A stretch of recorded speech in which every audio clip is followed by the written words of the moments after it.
Això és el que li ha explicat la gent al Rubén. Ara pensava, Ramon Gras, bon dia. Molt bon dia. Els programes electorals, ara en parlàvem, de què van els mítings, de què van els programes, de què van les campanyes. L'urbanisme és un tema que creus que hi surt, que no hi surt? No hi surt prou, perquè l'impacte de l'urbanisme en la nostra societat és immens, en molts aspectes, i en general, com requereix d'un coneixement tècnic per poder-ne parlar en propietat, que la majoria de persones no disposen d'ell, doncs és un tema que no surt prou. Però l'impacte que té en la vida, de la qualitat de vida de les persones, de l'urbanisme, evidentment, és immens. La relació que té amb l'estructura econòmica i també amb la privacitat és immens, i ho hem vist ara, entre altres coses, amb aquest període de pandèmia. Amb la pandèmia. Mira, la pandèmia no té res de bo, però a nosaltres ens ha passat que el Ramon Gras, que habitualment és a Boston, que és investigador en urbanisme i innovació a Harvard, no pot anar als Estats Units. I hem pensat, doncs, com que no hi pot anar, que vingui una estona als matins. Us ho agraeixo. Fins a quin punt la forma d'una ciutat influeix en la prosperitat dels que hi viuen, no?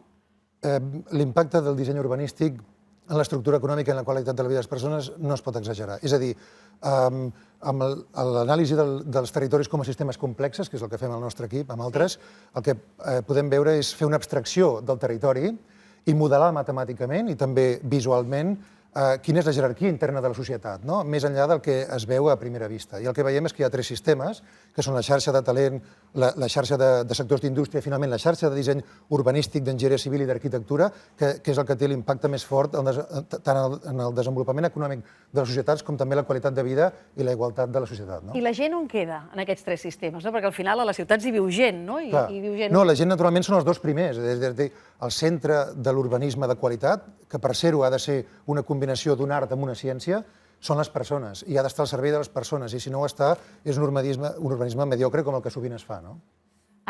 Dèieu que vosaltres justament el que feu és estudiar ciutats de tot el món per pensar com millorar-les. Sempre és millor començar de zero o al contrari? És a dir, ho dic perquè nosaltres dèiem, no, s'està fent una ciutat nova al desert de no sé on. És a dir, què és més fàcil, començar de zero o intervenir ja amb trames fetes? Depèn, perquè tant les ciutats que tenen un llegat fort, com aquelles ex novo, que s'estan començant a dissenyar ara, tenen avantatges i inconvenients. D'una banda, el conèixer la història de l'urbanisme i ara poder modelar aquestes diferents tipologies de ciutats ens permet extreure quins són els ingredients i les dinàmiques per a un urbanisme de qualitat. Per tant, el tenir un llegat, hi ha alguns elements de bona praxi que té avantatges estratègics.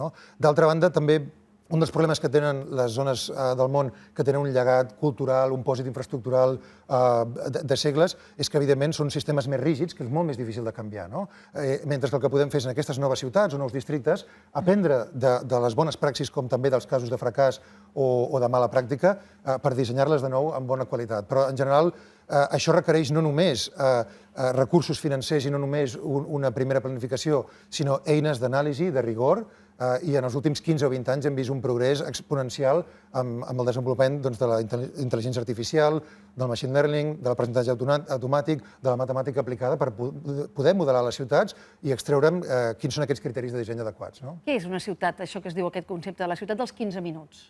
Sí, aquest és un concepte molt interessant perquè el que fa és sintetitzar d'una manera intuïtiva que la majoria de la ciutadania pot entendre com podem dissenyar ciutats d'una gran qualitat. La ciutat dels 15 minuts és aquella ciutat en la qual cada persona, allà on viu o allà on treballa, té accés a un radi de 15 o 20 minuts caminant en els serveis fonamentals. És a dir, un lloc de treball, la vivenda de qualitat, proximitat de centres comercials, centres educatius, també centres d'espais de salut, etc.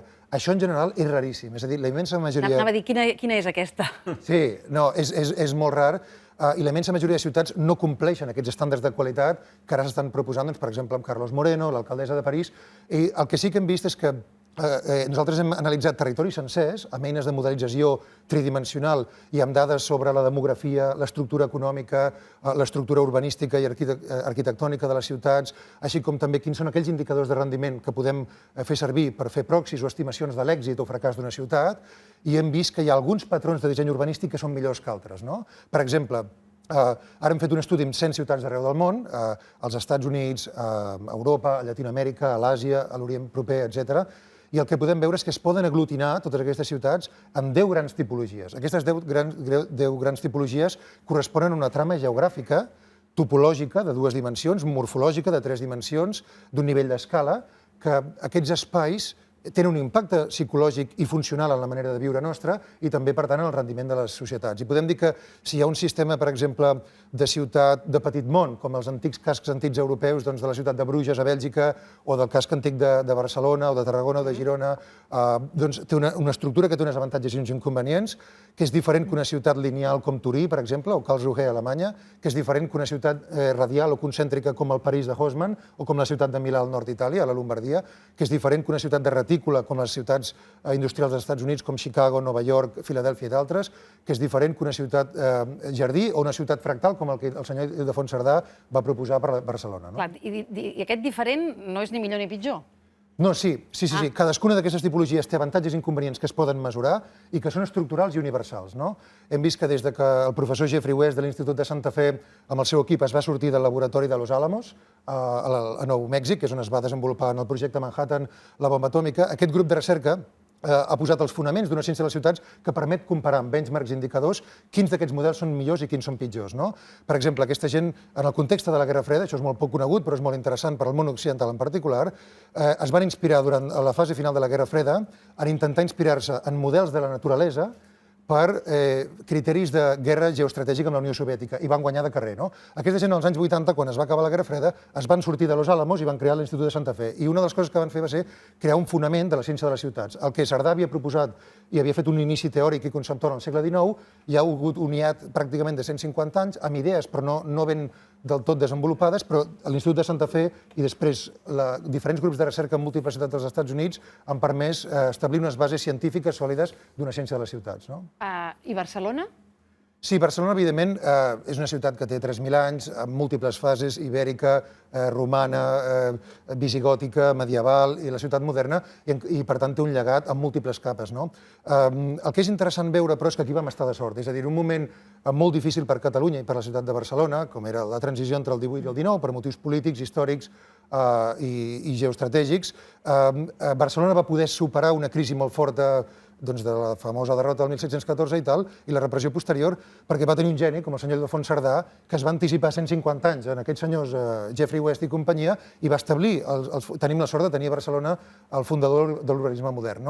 I a més va fer una visió molt interessant, molt moderna, interdisciplinar, on barrejava la forma urbana, on barrejava la integració dels serveis, de l'aigua, de la mobilitat, l'eficiència, on barrejava també, ell era socialista utòpic, pràcticament anarquista, barrejava els ideals d'una societat més justa i més igualitària, una societat on hi hagués llibertat, però alhora també hi hagués unes condicions mínimes d'igualtat, i ell va crear tota una sèrie de conceptes que encara avui fem servir i que amb l'impuls que hi ha hagut en els últims 20 anys amb el desenvolupament de la ciència de la ciutat ens permet comparar. I el que sí que podem dir és que aquest senyor va tenir una intuïció genial que s'ha pogut demostrar només en els últims anys, que és que d'aquestes 10 tipologies que dèiem, que després hi ha uns tipus de xarxes que les descriuen física, estètica i funcionalment, l'única que pot permetre l'èxit, l'única que pot permetre aquesta ciutat dels 15 o 20 minuts que tu feies referència, Lídia, és la ciutat fractal.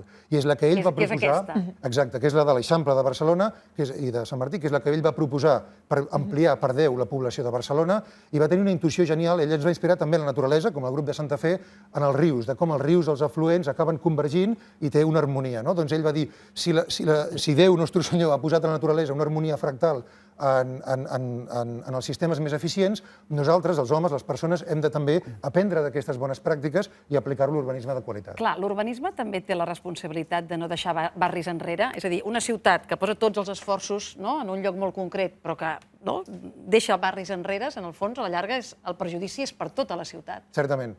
I l'impacte de l'urbanisme en la qualitat de vida i la igualtat de les persones és immens. Per exemple, les ciutats de tipus radial, com París, tenen alguns avantatges que generen un sector d'insiders, diguem-ne, però tens una paraula una mica pedant, que és que la gent de dins d'aquesta zona concèntrica, els 2 milions dels 8 que viuen a París, tenen qualitat de vida en general extraordinària. Però això és restringit a uns sectors de determinades classes socials, determinats tipus de demografia, que viuen en unes condicions privilegiades. La resta, no només la corona de les banlieues que hi ha, sinó la resta, quan hi ha un sistema tan radial, tan jeràrquic, tan fort, tan concèntric, tant de la ciutat, de l'estat-nació derivat de les monarquies absolutes, en el fons són els perdedors de la societat. I això és el que explica aquesta barreja entre l'estructura urbanística i l'estructura econòmica, que hi ha una part important de la ciutadania del París metropolità que se sent exclosa d'aquesta ciutat. Aquest fenomen passa també a la ciutat de Chicago, on hi ha també un cert apartheid indirecte a través de l'urbanisme, o a la ciutat de Filadèlfia, per exemple. En el centre de Filadèlfia, per dir-ho sintèticament, és on hi viuen els blancs i els asiàtics, i a les afores viuen la majoria de la població negra amb unes condicions de vida molt pitjors, amb un nivell de crim dels més elevats dels Estats Units, etc. Que quan pensem en urbanisme pensem en formigó, però entenc que l'urbanisme no només és formigó. Ni molt menys.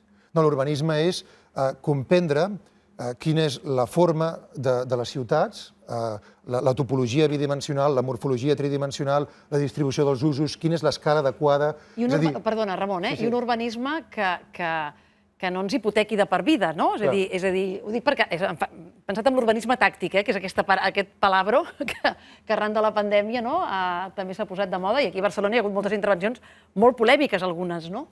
En els últims anys i dècades, a Barcelona, a Catalunya i en general al món, com hi havia hagut aquest hiat de molts anys de no desenvolupar una ciència de les ciutats com Déu mana, la qualitat de l'urbanisme ha baixat. Llavors s'ha fet un urbanisme molt mediocre, en general, en les últimes dècades, amb algunes excepcions que sempre hi són. Sí, això que dius, hi ha hagut casos de que quan no hi ha una estructura analítica, científica, rigorosa, això permet que hi hagi un oportunisme, que hi hagi una frivolitat, apareixen les idees i les modes, que avui són unes, d'aquí 3 mesos seran unes altres, però un dels avantatges que té aquesta comprensió de l'urbanisme tant com un art com una ciència és que, com ens permet comparar la qualitat intrínseca d'aquests diferents models d'urbanisme, ens permet descartar les que no té sentit. Només posaré un exemple provocador, però un dels arquitectes i urbanistes més famosos del segle XX és el senyor Le Corbusier. Nosaltres hem pogut demostrar, amb eines científiques, que els 5 dogmes que ell proposava són falsos, és a dir, l'urbanisme que ell proposava és d'una qualitat monstruosa, a més de que no només funcionalment, sinó que des del punt de vista d'ineficiència de mobilitat, ineficiència de consum energètic, ineficiència de consum hídric, mala sociabilitat i interacció social, sinó que, a més també l'element estètic tenia una pulsió totalitària de fons que embrutia la ciutadania. Clar, però per la seva època o per la nostra? Per les dues. Perquè el que veiem és que aquesta anàlisi dels territoris i de les ciutats com a sistemes complexes té un valor perenne. És a dir, això és un anàlisi científic i rigorós i per la seva època les seves idees eren monstruoses i avui en dia ho segueixen sent. Sí que és provocador. Ramon Gras, avui ho hem de deixar aquí, però és que ho hem de deixar aquí. Sí, podem preguntar. No, però farem tornar. Ens el podem quedar. Anava a dir, això de Boston, quan hi tornem? Sí, d'aquí pocs dies, finalment, m'està arribant el document i podré tornar. Amb PCR i amb tot fet? Sí, amb la prova del Covid i podré tornar a Cambridge. Almenys queda't una estona per aquí, que acabem de seguida, com a mínim. Amb molt de gust.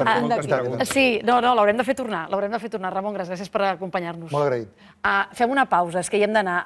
Hi ha problemes a l'AP7 a l'alçada de l'Ametlla de Mar, on al voltant de les 9 un camió ha xocat contra la mitgera, ha bolcat la càrrega, que en aquest cas eren begudes, Déu-n'hi-do.